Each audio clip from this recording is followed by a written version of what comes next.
आज हम class 8th की इंग्लिश वर्कबुक की वर्कशीट नंबर 55 को सोल्व करेंगे। 55 नंबर वर्कशीट में गाइस दिस और दीज का यूज़ दिया गया है। दिस का यूज़ हम पहले भी वर्कशीट नंबर 57, 61 में सीख चुके हैं। गाइस दिस का यूज़ जब कोई एक वस्तु पास में हो तो उसके लिए किया जाता है। जब कोई वस्तु एक से अधिक हो और पास में हो तो दीज का यूज़ करते हैं। फॉर एग्जाम्पल देखिए, दिस इज ए रैट। एक रैट है इसलिए पास में है, दिस का यूज़ किया है।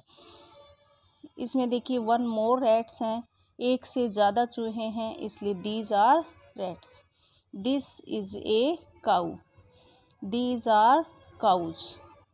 This is a chair. These are chairs. This is a book. These are books.